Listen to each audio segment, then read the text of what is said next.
even when Jacob deGrom was still on the board, the Mets were really tempted to prefer Justin Verlander, and even a little tortured by it, I think, because deGrom was their homegrown guy, but they just obviously accurately weren't getting the feel from him that he necessarily wanted to be here.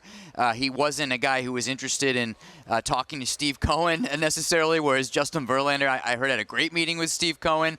And personalities aside, the term of the deal would have been perfect for them, was perfect with them with Verlander, that 2-year deal with the 3-year vesting option. What the Mets are trying to do, as we know, going back to the Scherzer deal, is sign expensive veterans while they try to build up that organization and farm system so they can win now and win in the future. So they felt Verlander was the perfect fit, but deGrom is still out there. So when deGrom goes to Texas, it's like, I don't want to say they were relieved, but I think on some level the Mets were a little relieved because now it was instantly full steam ahead to a guy that they thought was a perfect fit in Verlander.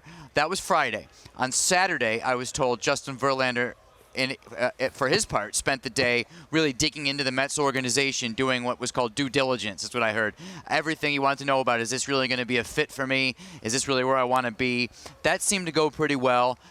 By Sunday, last night, they were very deep in talks. They weren't sure what they were going to do with that 3rd year yet. Stuff was starting to get out. Carlos Baerga, the former player of all people, put out some terms that ended up being pretty close, but that was still a little premature.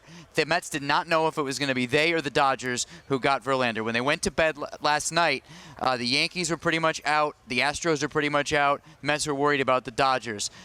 This morning, at about 9:15 Pacific time here, so just a little after noon in New York, the Mets got the call from Verlander's people. He wants to be a Met.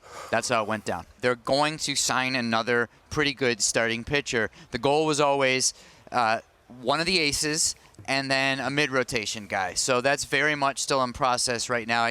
Tyone's not necessarily the guy, but definitely keep your eye on him. That could be a fit, but there are a few on that list.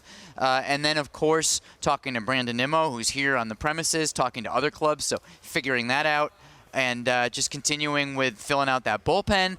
And really, that's their offseason. It's proceeding so far pretty much according to plan, locking up Diaz, getting one of the aces that's available, and now it's on to Nimmo, rotation, and bullpen.